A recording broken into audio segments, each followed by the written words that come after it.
going on, you guys? It's your boy Patrick, aka Addicted to Combat, back for another week of UFC action, and we have UFC Vegas 70 on deck this weekend, featuring a light heavyweight main event between Nikita Krylov and Ryan Spann, a very fun matchup that may not need all of those 5 scheduled rounds in the main event, and anybody at that weight class could be next in line for the belt after a few wins. So, excited for that. We do have 12 other fights on this card, 13 in total. A lot of debuting fighters, a lot of fighters off of long layoffs, the typical type of thing that you expect on a Vegas Apex card these days, but fun matchups, some potential violence spots, and I like the money lines on this card from a gambling perspective, so I'll point that out and point out the bets that I've made as I break down these fights. I'll further break down these fights 7:30 p.m. on Wednesday Central Time with my guest this week, Narco Cop MMA. Excited to have him on the show for the first time. Just broke down fights with him on Brady's channel on Saturday, and he's a very sharp guy. If you don't know who he is, check out his YouTube, Narco Cop MMA. Check him out on Twitter, and check out his co-host for his Lambo show on Friday nights, Tim Troiano. Those guys are very sharp, and I'm excited to pick the brain of Narco on Wednesday night, talking some props. Hit the like, hit the subscribe, and let's break into the first prelim of the night. First fight of the night is at bantamweight between Jose Johnson and Garrett Armfield. This will be Jose Johnson's official UFC debut after being on the Contender Series twice and successful in his most recent one. Garrett Armfield has been in the UFC one time. He took a short notice bout against David Onama up a weight class. Huge underdog in that spot last year. He was unsuccessful. Even though Armfield did hold his own against Onama in round 1, he did get taken down and submitted by arm triangle in round 2. So now he's back to his natural weight class at bantamweight. And both of these guys are fairly well-rounded. Jose Johnson, very, very good Muay Thai, slick technique, very good explosive movements, and he has knockout power. And a huge guy at bantamweight. Jose Johnson is 6 foot tall at 135. I mean, that's a frame that's big for 155, 145, much less this weight class at bantamweight. Jose Johnson's got 8 knockouts, 2 submissions that make up his 15 wins, and he had an extensive amateur career as well. I mean, I want to say somewhere in the neighborhood of like 20 fights as an amateur between the ages of 17 and 20 years old. So the guy's got incredible power, very good technique, but Johnson's weakness is going to be the defensive grappling. He can find himself taken down, held down for periods of time, and he gives up his back pretty often. He's shown very good submission defense considering how often this guy finds himself in rear naked chokes, in arm triangles, and just compromising positions. But it seems like he's improving and getting more explosive get-up ability, working the butterfly guard, and actually threatening with his own submissions, whether to stand up or actually to sink in, like the triangle he did a couple fights ago against Mo Miller. Now, Garrett Armfield, very slick boxer as well, doesn't possess that kind of power that you're going to see from Jose Johnson, but very good ability to enter the pocket with, working the jab to set up the rest of his combinations. He does have very good hand speed, and he's got a good ability to switch it up and go for the wrestling offense, which would do him well in this fight. He does not want to stand at range and let the powerful kicks, knees, and elbows land from Jose Johnson. He will get knocked out in this fight, even though Armfield has never been finished by strikes before. Whenever I see a guy who I think should be the favorite and I look at the odds and he's a sizable underdog, that's when I really have to pull the trigger and take the bet. So I am a little bit worried about the compromising positions he gets himself in on the mat, but he seems to be improving, explosive enough, and he's got those long legs to threaten with submissions himself. So Jose Johnson, the money line I like. The fight doesn't go to decision. I do like as well. And I saw Jose Johnson at like plus 500, plus 600 by knockout on a couple of books. Seems a little bit wildly mispriced when you see how this guy can put people to sleep with the quickness. So give me Jose Johnson. I think he gets the job done inside the distance by knockout. Women's bantamweight bout up next between Haley Cowan and Eileen Perez. This is Haley Cowan's debut. This is Eileen Perez's second time in the UFC. The first time we saw Perez was last September, where she had her unsuccessful fight against Stephanie Egger, and she got submitted in round 2. Now, Haley Cowan we saw around the same time last year on the Dana White Contender Series. She scored a 3-round decision win over a Brazilian Jiu-Jitsu fighter in Claudio Leite. Haley Cowan is a former D1 gymnast and very good athlete. You can tell she's got good balance, good strength in the clinch, and she's got those budding skills of transitioning from another sport into mixed martial arts. Both women are 7-2 in their professional career.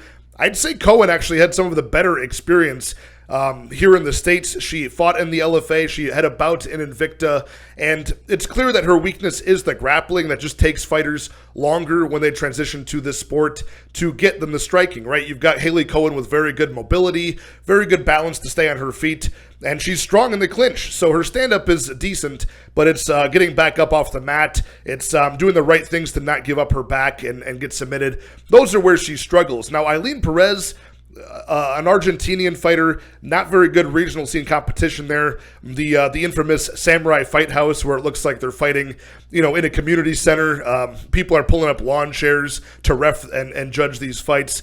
It's just not a good level of competition. But Eileen Perez, she's she seems like she's very strong in her lower body. She's got a good base and a good ability to get hip tosses and muscle and bully girls around in the clinch and get them to the mat where she can rain down ground and pound. And honestly, at range, Perez, when she's got the space to work, her kicks don't look that bad, and her technical striking, at least early, doesn't look terrible. But just again, low level of competition for Perez. Haley Cowan, new to the game in general. It's just there's a lot to learn between these two fighters. The money line is close. They are giving Haley Cowan respect on the money line. Minus 140 for Cowan, plus 120 for Perez. I got to agree with the line. I think it's about right. I'm going to expect that the higher caliber athlete in the former D1 gymnast in Cowan, even at 31 years old, will be able to make rapid improvements just from being athletic. Eileen Perez, she's willing to take the risks, though. She's the more aggressive fighter. She's going to be very unorthodox compared to what Cowan has been shown so far in her career. And Perez could be the bully. I think she's going to have early success. Spinning back kicks, kicks to the body, just crashing the pocket, muscling Cowan against the fence, making her work.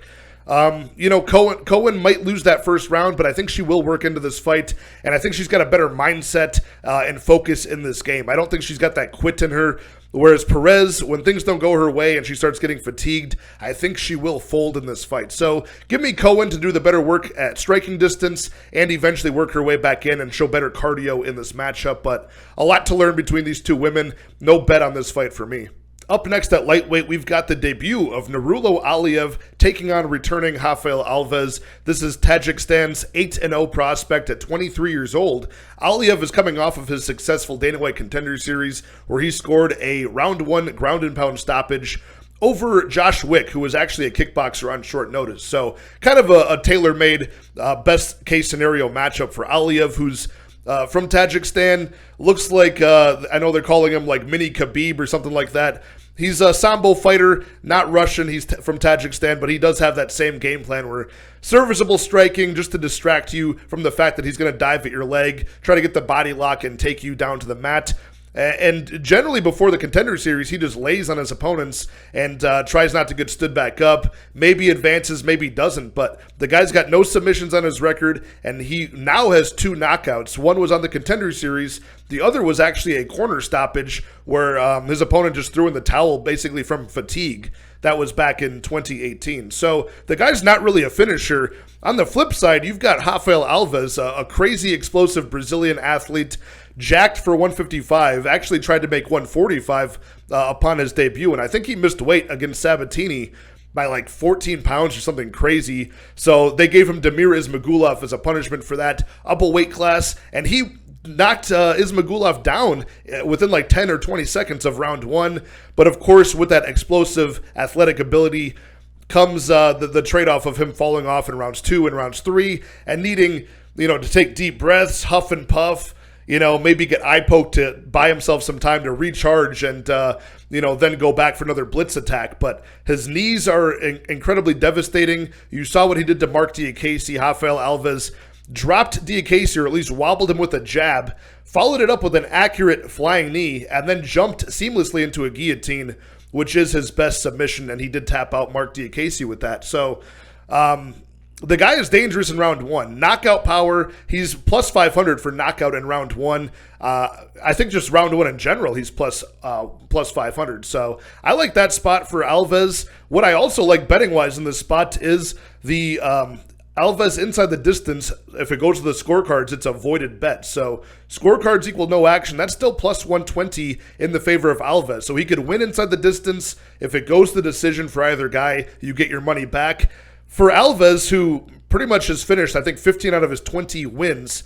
Got that explosive power in round 1. Otherwise, he could just hang in there and ride out to a decision. And you've got this guy in Nurullo Aliev who doesn't finish anybody except for this guy on the Contender Series who, was like a regional level competition kickboxer, and he got ground and pounded. So if Alves can go to the bell against Damir Ismagulov, I think he can do the same with Aliev. And the competition has been soft for Aliev. I think he's slow on the feet.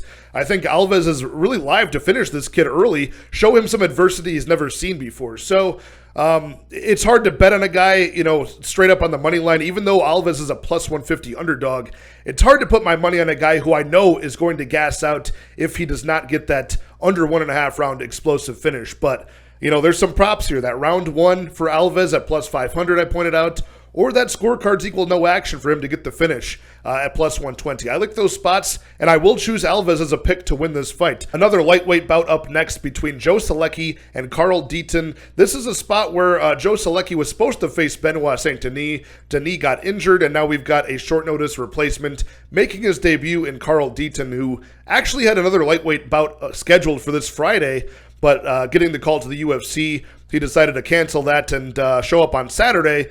He is a 17-5 with 2 no contest professional fighter, a pretty low level of competition, but you can tell the guy's very experienced. He's got good boxing, and he's got good offensive wrestling as well. Carl Deaton's got 3 knockouts and 9 submissions, similarly to the skill set of Joe Solecki, who's got 1 knockout and 7 submissions. This is a spot where I think if this was a striking match solely, Carl Deaton could be like an even money play here. I think his pull counters are nice. His use of, decent use of leg kicks. His combinations are pretty crisp. But the grappling is going to be where this goes in the favor of Joe Solecki for the most part. And I do have some problems with Joe Solecki, which gives me concern that he's a minus 550 favorite here, plus 400 for Carl Deaton. And I think in the first round of this fight, there's a good chance that this might look a lot closer than the money line would suggest. I don't think Carl Deaton is a bad fighter at all, the way that a plus 400 would recommend. But Joe Solecki does, the problem he's got is what a lot of jiu-jitsu guys have. They're content to be on their back for far too long. And with Joe Solecki, there's spots where he doesn't threaten with submissions to look for, an ability to get back up to a dominant position. He doesn't really look for, the sweeps all that often, and it's cost him in a couple of spots. Technically only one time. He is 4-1 in the UFC. He lost to Jared Gordon by a split decision, but he almost lost the fight against Alex da Silva from that same problem I just outlined. He was content to be on his back for far too long in that matchup, and if it wasn't for Alex da Silva, grabbing the cage with his feet and losing a point, that result could have been different. So, all said and done, I think Joe Solecki will certainly have the wrestling advantage, the BJJ advantage, and probably win the fight. But what part of the thing that gets him the edge in this fight is the cardio difference. He'll be able to wrestle longer, grind out submission attempts longer. And there's some spots where Carl Deaton, with the level of competition he's faced so far, he's been able to get away with some things that just won't fly, at the UFC level, especially against Joe Solecki. So Solecki is the pick. I think he gets this job done by submission at some point. He'll find it. But early on in this matchup, if this stays striking for any period of time, I think it could look like a Solecki parlay buster. And if he ends up on bottom and is okay with that for too long, he might have to work his way back into this fight in rounds 2 and rounds 3. But I'm pretty sure he will be successful in doing that. So it might not be a slam dunk for Solecki, but I think he gets the job done. Minus 550, I'm not sure what to do with this money line. Looking inside the distance, even, that could be a little tricky as well, because Solecki could just ride out dominant position on top and win a decision here. So Solecki is the pick, but not much I can do betting-wise here. Flyweight bout up next between Ode Osborne and Charles Johnson, and it seems like we're seeing Charles Johnson fight every few months, and we certainly are. He fought in November and beat Zhalgas Zhumagulov by that close decision. He then headed off the first fight card of the year, I believe, destroying Jimmy Flick in round 1 upon his return. Now he's filling in against Ode Osborne. It was supposed to be Dennis Bondar, but Bondar once again pulled out of a fight. So we have this matchup, and it's a fun matchup. The 13-3 Charles Johnson, who's never been finished in his career so far. And we've got Ode Osborne, the Jamaican sensation. 11-5 record for this guy. He's got 5 knockouts, and he still carries that featherweight power at flyweight. So even though Ode Osborne has a wrestling background, I believe high school and a little bit of college, he loves the striking, and he trained at Duke Rufus, which was primarily a Muay Thai and striking gym. And, he trains at a couple of, BJJ gyms separately there as well. He's 3-3 in the UFC, and he's got 8 round-1 stoppages in his career. So pretty unbelievable for the lighter weight classes. And he's coming off of last year, I think it was in August, he got knocked out by Tyson Nam. So I was pretty confident Ode Osborne would get the decision win there, but southpaw versus switch stance fighter in this matchup, things could get very weird because Charles Johnson doesn't really have that one-hit knockout power. It's more of the accumulation of his slick boxing. He baits you in with his hands low and tries to counter effectively, but he can be hittable. He can keep his chin up high in the air, and Ode Osborne is very explosive. So you saw that in a couple of his bouts for like less than a minute, right? The one against Jerome Rivera a couple years ago, the one against Rook Adeshev. I mean, his counters are beautiful. He held his own against Manel Kape before getting countered himself. So Ode Osborne, the problem is, though, is those moments are fleeting. They're few and far between. And, if they don't come, they never will. Charles Johnson might just put up numbers on the board on this guy the entire fight and avoid those power shots. So where the money line is at, I kind of wish it was closer. I think it should be closer. You've got plus 155 for Ode Osborne. You've got minus 180 to minus 190 for the short notice fighter in Charles Johnson. But I think the guy is in good shape. He didn't take much damage 6 weeks ago against, Jimmy Flick, who showed not very much resistance at all upon his return. So I got to say, I think Charles Johnson's, he can fight very cocky and potentially get himself knocked out in this spot. Like I said, featherweight power for Ode Osborne at this weight class.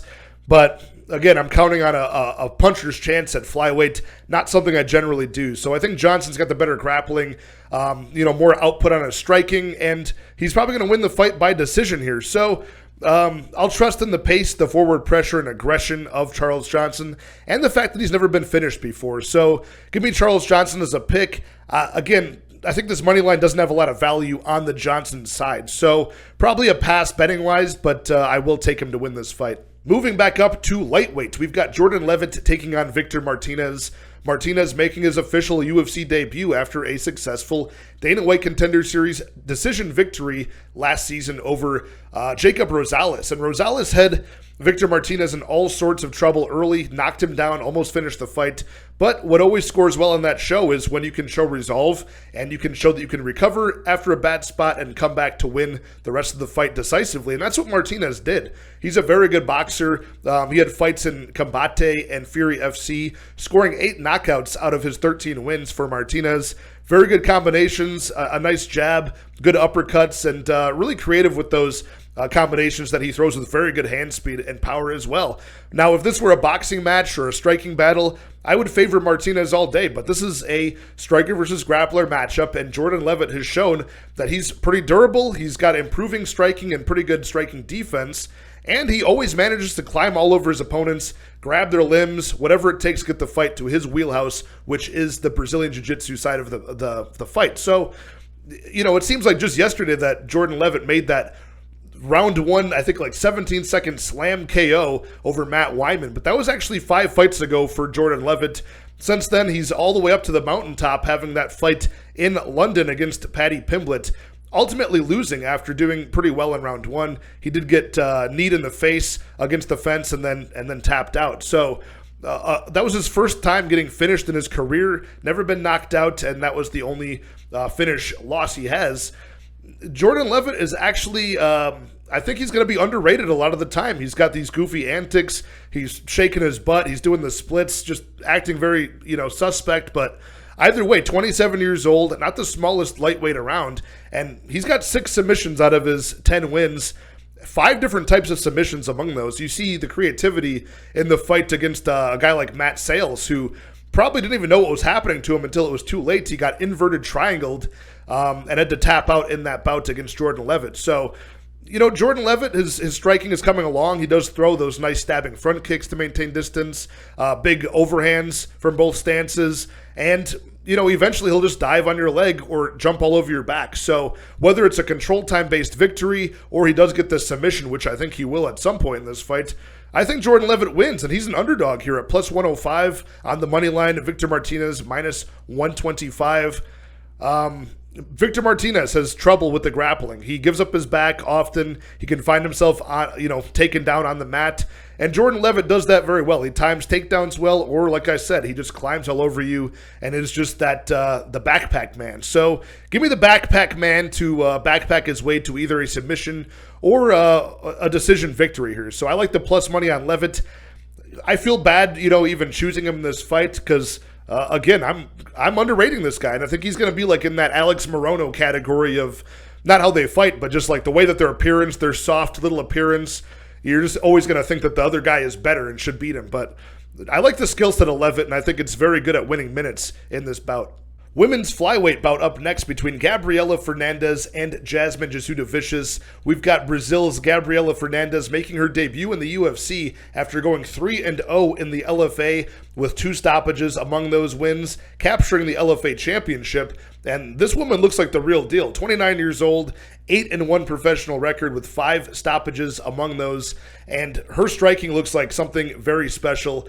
Very good kicks that don't telegraph or wind up too much. They just land on their target accurately and often. Works to the body, invests with the boxing to hide the kicks and vice versa. And her cardio holds up as she has very high output and powerful, accurate striking. And she's got a very athletic build as well with good footwork. So there's not much I don't like from Fernandes, and she's got a pretty good size for this division at flyweight. Taking on Jasmine Jasudavicius from Canada, who is a pretty well-rounded generalist at mixed martial arts, but her base is freestyle wrestling, and she does look to get the fight to the mat and employ ground and pound that way. Only 1 submission on her record out of her 7 wins, 2 knockouts as well. She is 4-2 in decisions for Jasmine Jasudavicius, who is 1-1 in the UFC. Debuting over Kay Hansen, getting that win, but also taking on last year the debuting Natalia Silva, who was a very technical kickboxer, very good, powerful striker in Natalia Silva, and able to shut down the takedown attempts of Jasmine Jasudavicius, who went, I believe, like 0-6 on takedowns in that fight last year, and she got tripled up in significant strikes. I think it was 96 strikes for Natalia Silva to 31 for Jasmine Jasudavicius. So a brutal, dominating performance against her. A judge even gave it 30-26 on 1 scorecards because she was almost stopped in that bout against Natalia Silva. So it's going to come down to, can Jasmine close the distance against Gabriela, clinch up and get this fight to the mat and nullify that size difference, nullify the power and striking advantage that I think Fernandes clearly has. And there's been a couple of blemishes that I've seen in the tape for Fernandes. She has been taken down by a couple of very easy, lazy takedowns, in my opinion. Just like you grab her leg and she falls over in a couple of spots. Does work to get back up to her feet, but those were only a couple of spots. One of those spots was very early in her career as well. So willing to give her a pass on this one, and I do agree with the money line. She's a minus 130 favorite, plus 110 underdog for Jasmine Jasudavicius. So it's a money line where I'm considering maybe even placing a bet on that at minus 130. I'm not sure how much I want to get involved with a debuting, maybe a lower level matchup here. Maybe there's something to be learned in this matchup, and then we bet on her next time. But right now, it looks like she's got that sort of it factor as far as being very athletic and powerful. So I'm going to take her to win this fight. I think she could do more damage on the feet and win the majority of the minutes there. If she gets taken down, hopefully it's at the end of the round, and then she can start back on her feet in the beginning of the next round. So give me Fernandes to win this fight by decision. Another lightweight bout up next between Eric Gonzales and Trevor Peek, and this one might be the fan favorite or the fight of the night because Trevor Peek showed very good durability and comeback ability in his reckless Dana White Contender Series appearance last season, so he's a fan favorite. Eric Gonzales could be a very willing dance partner to make this an exciting fight for the both of them as well. Starting with Eric Gonzales, at 29 years old, this guy's got double or triple the experience that Trevor Peek has. 7-0 for Trevor Peek, 14-7 record for Eric Gonzales, who's got 8 knockouts and 1 submission among those. And Eric Gonzales is very well-rounded. I think he'll be the more technical striker here and, just a very well-rounded game, but he's not defensively good anywhere. He can be taken down and controlled, he can be outpaced, and he can be outstruck and defensively lacking. So keeping that in mind, the guy is very big for the weight class at 5'11". coming off of back-to-back losses to Terrence McKinney in round 1 by submission, and before that against Jim Miller by knockout in round 2, after having success in round 1 over Miller. But go back to Eric Gonzales even before the UFC in Combate. Anytime he faces that next level of competition like Rafa Garcia or former UFC fighter Humberto Bondanay, guys like that will defeat him, but he can beat those guys that aren't at the level. So Trevor Peek, in my opinion, somewhere in between. 28 years old, 7-0 record, 5 round 1 stoppages, 7 knockouts overall. He's never been to the scorecards. And let's face it, Trevor Peek fights like a heavyweight. He is like one of those, first generation of the UFC type of fighters, right? He brawls recklessly, just hoping to land on find the chin, and uses his durability to, get in range without any fear of getting hit. He does have some decent takedowns, though. He slammed Kama Worthy on the regionals and knocked Kama Worthy out right before his Contender Series victory, and he does have some good takedowns. So one thing that is certain is he's very tough. As we saw last season, he faced Malik Lewis, and Malik hit him with a nasty counter right hook because Trevor Peek leaves his chin way up in the air, winging wild left and right hooks. He got clipped and did not go to the ground. He got hit with a flush, vicious flying knee as well. He got hit with everything except for the kitchen sink against the fence and never dropped. He got taken down and actually reestablished top position before round 2 was over. So the guy certainly won a lot of fans. He came back and outpaced Malik Lewis in round 2 and got a ground and pound TKO stoppage. So this guy has got a lot of good qualities, but technique is not one of them. So I don't like betting on guys, especially at a minus 180 price tag, that don't have the technique. They're probably going to get hit at some point and have to show how tough they are. I don't like betting on that. That being said, I think he will be the faster man. I think his cardio is proven to be pretty good, especially after being damaged as much as he was in that fight last time. So Eric Gonzales, I think he'll be able to get taken down by Trevor Peek. I think he'll be at risk of getting knocked out by Trevor Peek early. His defense, like I mentioned, is not that great. So the path for Gonzales is being as technical and as defensively sound as he possibly can be in round 1, making Trevor Peek miss wildly and tire himself out, where then Gonzales can take over and maybe start wrestling, start mixing in a well-rounded MMA game. That would be the path. I'm not going to trust him to do it, even though I think if this goes late, he'll be the one that would have the advantage there. But I think Peek is good enough at this level to beat Gonzales, take him out by knockout early, probably in round 1 like he has been doing. So I'm not sure what I'll get to from a betting perspective here, if anything, but Trevor Peek inside the distance is certainly the pick. Welterweight bout up next between Mike Malott and Johan Lainesse. I'm pretty fond of both of these guys. I like their styles. They're both a little bit different, but they're both finishers for both of these Canadians. So Mike Malott, 6'1", Johan Lainesse, the exact same height, but a bigger frame and a little bit bigger reach as well. It's surprising that this guy can make 170. Johan Lainesse is 9-1 professionally with 6 knockouts and 3-0 in decisions. His only loss came by way of more of like a fatigue TKO stoppage at the hands of gifted Gabe Green, who Johan Lainesse made Gabe Green taste the canvas early in that fight. Somehow gifted Gabe Green was able to survive that and come back and take Lainesse into deep waters, which for Lainesse, deep waters means like anything over 1.5 rounds if he empties that gas tank early. So what we saw last time from Lainesse in his appearance against Darian Weeks, he won a very close split decision, but it was close because very little activity from either guy. It seemed like Lainesse was hesitant to throw, hesitant to take risks and empty that gas tank, so he was low output until the very last round. Then he started taking the risks because he didn't have to maintain any more energy. The fight was about to be over. I don't like that because if he plays that game with Mike Malott and is very hesitant to empty the gas tank, he could be outpointed in rounds 1 and rounds 2, and then by round 3 it's too late. It's finish or bust. Mike Malott, it's an odd conversation to even have because he's 8-1 and 1 draw, 4 knockouts, 4 submissions, and this guy has not gone past round 1 in several years. He had that long layoff. He was training and coaching at Team Alpha Male in the meantime. I think he was nursing some injuries, but he came back in CFFC, got a round 1 submission over Solomon Renfro, one of the Contender Series, another round 1, like 30-second guillotine.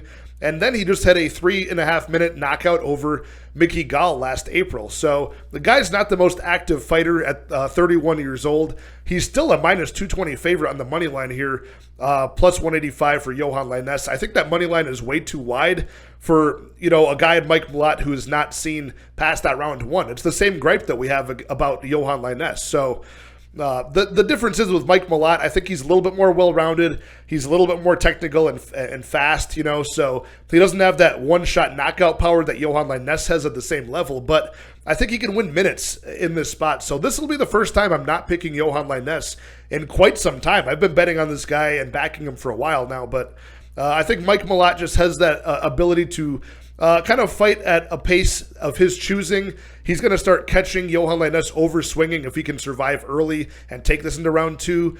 At that point, Johan Lainesse, he does wrestle a little bit more than you would expect based off of his record. He does use his physicality to kind of maul people to the ground. He can rest on top pressure and, recharge his batteries. But Mike Malott, like I said, trains at Team Alpha Male. He should have that defensive wrestling to deal with that and maybe get takedowns of his own. So give me Mike Malott. I think he'll be the better minute winner in this bout. The money line's just too wide on this for me to really bet on. I think the value falls on Lainesse, but if you're on the Lainesse side strongly, maybe we can start looking at like some finish props or some knockout props here, but the pick is going to be Mike Malott. I think he's got more ways to win this fight. Going to sit back and watch this one, maybe learn about these guys, see how they both fare after round one.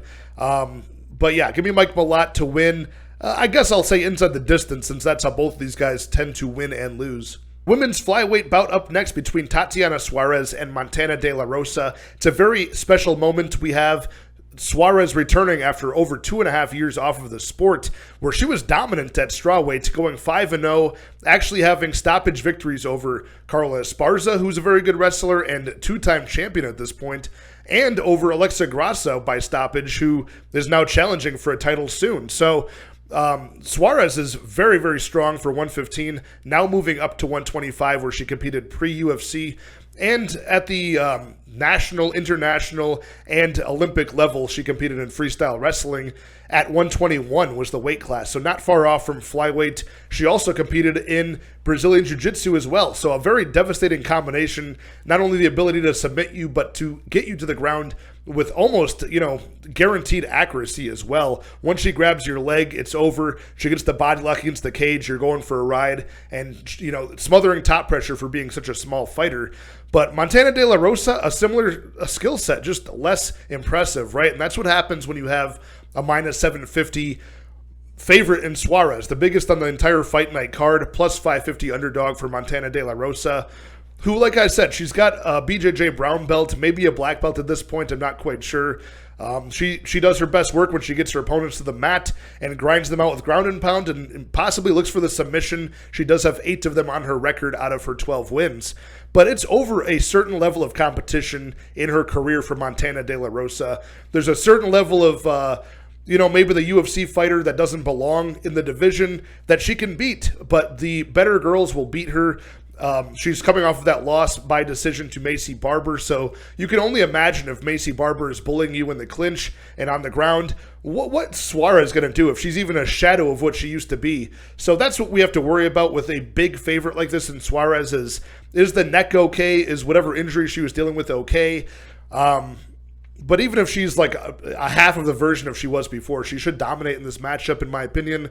Her striking, nothing to really note too much, because you just saw her, using the striking as a distraction to get the fight to the mat. But she was pretty defensively sound, and of course, as you would expect, her opponent's striking offense was limited because they just didn't want to take any risks from getting taken down, which was going to happen anyway. So interesting to see if she fits back in the division here at flyweight, and whether she's going to be hesitant to go for a finish in this matchup, or if she's going to go back in the UFC after 3 years off and just look for a controlled time-based victory here. I'm not quite sure. So excited to see her back in the cage and see what she can do, but not sure how to play this one other than Saurez inside the distance.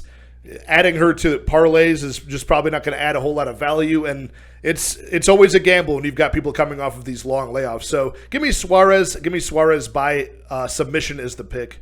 Heavyweight bout up next between Augusto Sakai and Dontel Mays. A very interesting matchup to break down just because the money line is so close. It was a pick'em price tag. Money's come in slowly on Sakai. He's a minus 130 favorite over Don'Tale Mayes, who's the plus 110 underdog here. And Augusto Sakai, 6'3", Don'Tale Mayes, 6'6", one of the bigger frames at the heavyweight division, and an 81-inch reach in the favor of Don'Tale Mayes, who weighs in around like 255 pounds. Augusto Sakai closer to the limit at 260 last time out. And Sakai had 4 fights in a row. He won in the UFC early on. Now he's on a 4-fight loss streak, all by stoppage. But you can forgive every single one of those stoppages. I mean, you're talking about Sergey Spivak. That aged pretty well. He got stopped by him in round 2. Ground and pounded last summer. Tai Tuivasa knocked him out before that. Tai Tuivasa challenged for the belt, at least the interim one. Rosenstrike, one of the hardest hitters, knocked out Augusto Sakai. And Alistair Overeem took his veteran knowledge, his veteran savvy, and weathered the early storm of Augusto Sakai for 3 rounds straight until he was tired, and then he started wrestling him, took him down and ground and pounded him with elbows in round 5. So any of those guys I just named would destroy Don'Tale Mayes, including the 4 wins that Augusto Sakai had in his record before all of those losses. Chase Sherman, Arlovsky, Tybura, Blagoy Ivanov. I really do think all of those guys would destroy Don'Tale Mayes as well, including Hamdi Abdelwahab, who came out of nowhere with like a 3-0, 5-0 record from Egypt, came in there and put a whooping on Don'Tale Mayes in that fight. So, I'm not seeing the love for Don'Tale Mayes here. I understand that he had wrestling success over Josh Parisian. That's a bit different than Sakai. Like, Sakai got taken down by Overeem when he was exhausted after a hellacious, 15-minute pace. Sergey Spivak took him down. He popped right back up to his feet several times in that fight. And I think his defensive wrestling is a little underrated, and I don't think Don'Tale Mayes will have success taking him down or holding him down. So, it's hard for me to back as much as I want to see value in this line for Sakai. All of his experience, his skill set, I think he's got the better boxing in this match. I think he's got probably more output. He blitzes forward in combination a lot more. Don'Tale Mayes can be rather one at a time, in my opinion. It's just hard to forgive 4 straight losses and then expect me to pay money and get less in return if I win. I'd want plus money on Sakai just because he's coming off of all of these losses. You don't know what that's going to do to his confidence.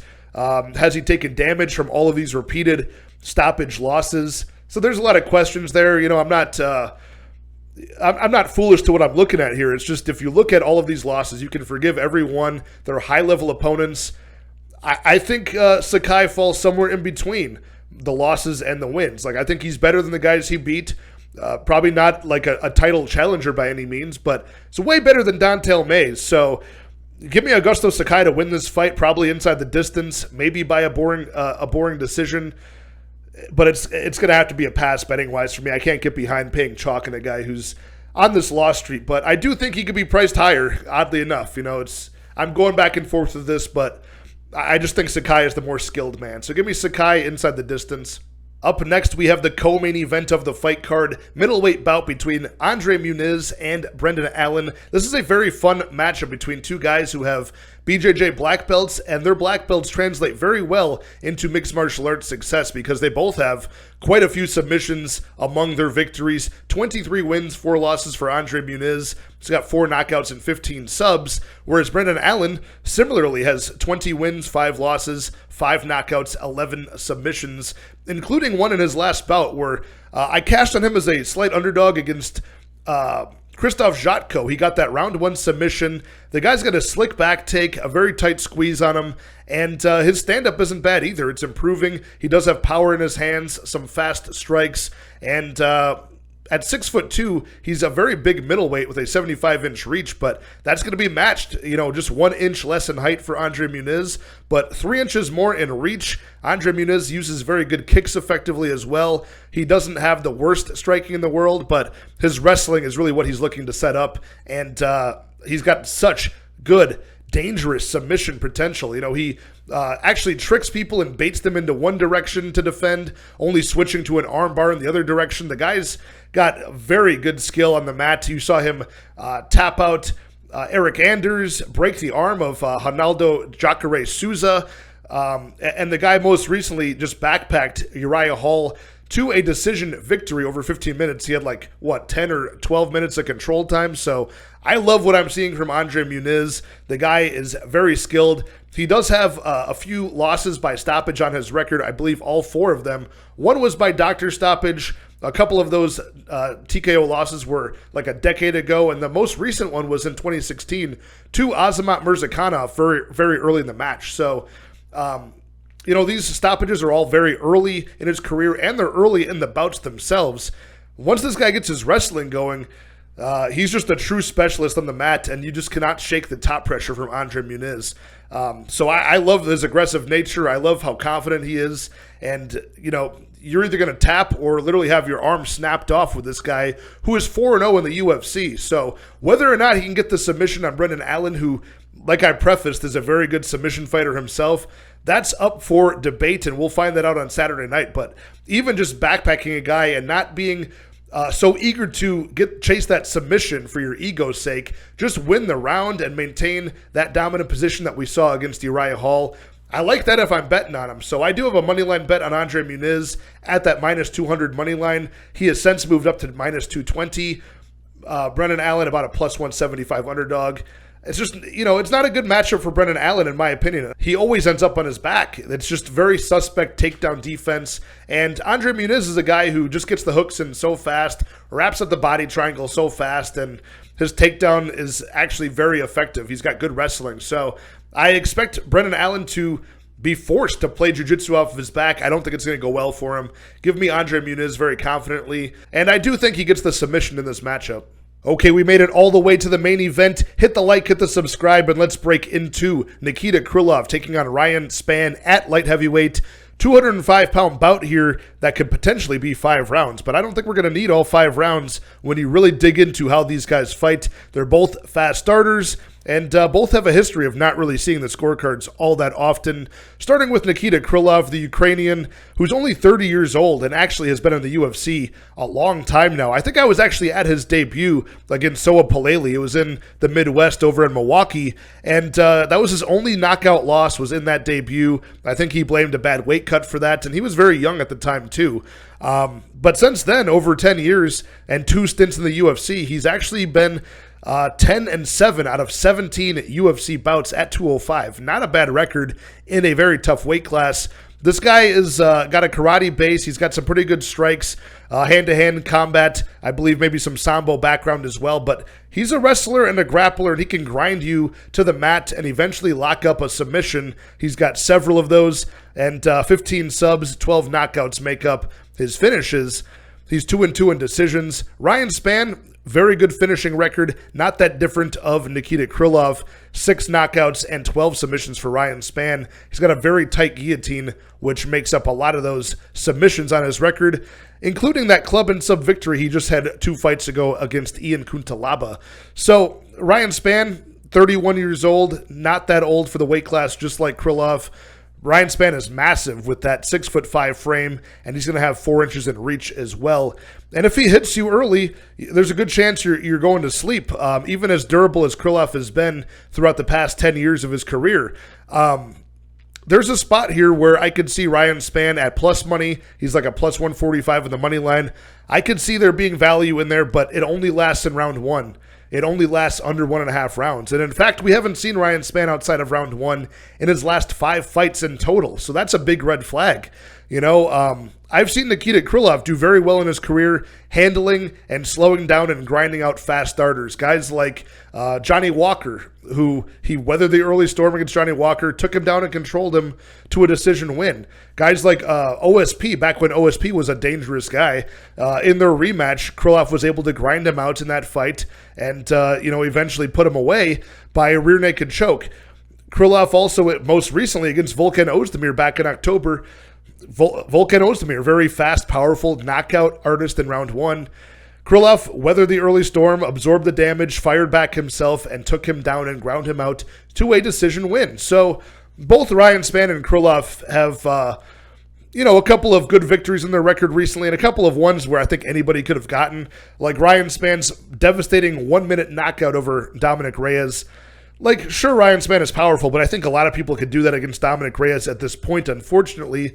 just seems to, his durability is gone. Now, Nikita Krylov did the very same thing recently against Alexander Gustafsson. After a long layoff, Gustafsson comes back so far past his prime, durability shot. 1 minute in, Krylov knocks him out. So, these things happen against washed-up opponents. I think that does make them look a little bit more dangerous than they really are. But at the end of the day, Ryan Spann is huge. I think he's got round 1 finishing potential, and that's how he wins the fight. But Krylov has been very durable, and I've seen Krylov handle guys like Ryan Spann, who are fast, powerful starters. I have not seen Ryan Spann handle guys like Nikita Krylov, who are very grinding, grappling-based fighters that can look for submissions. That's usually who Ryan Spann struggles against, right? Guys like Anthony Smith most recently, who club and subbed Ryan Spann in round 1. He dropped him a couple of times. And, Ryan Spann's durability not always looking the best for as big as he is.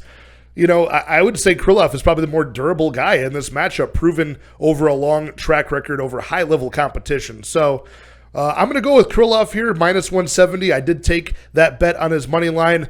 I like him to win inside the distance. I might even hedge this bet off with like the under 1.5, the under 2.5 alternate line. If you're looking at fight doesn't go to decision, that's probably like minus 700. It's something ridiculously overpriced, but probably going to hit. If you look at these guys' records, just decision-wise, 4 decisions over 38 wins, 38 fights for Nikita Krylov, You're looking at 5 decisions for 28 fights total for Ryan Spann. So these guys rarely ever see the scorecards, much less in a 5-round bout here. But yeah, Ryan Spann will be dangerous early. Look at the round 1 knockout or the round 1 just in general for Ryan Spann, because he could get that club and sub early in this fight. But I think Nikita Krylov is going to stay safe and take this into round 2, maybe into round 3. And by that point, I think he could lock up a submission. So final pick is Krylov by submission in this bout. But I do have a bet on his money line, and I will be looking to attack the under 2.5 in this spot. Okay, there you have it, you guys. All the fights broken down for UFC Vegas 70, Krylov versus Spann. It should be a fun fight night this Saturday. Next week, we've got the big pay-per-view on deck, so let's get some money in our pockets leading into that. And again, join me on Wednesday at 7:30 p.m. Central Time with Narco Cop as we break down this card even further in detail and find more betting spots. Hit the like, hit the subscribe, and I'll talk to you guys very soon. Cheers.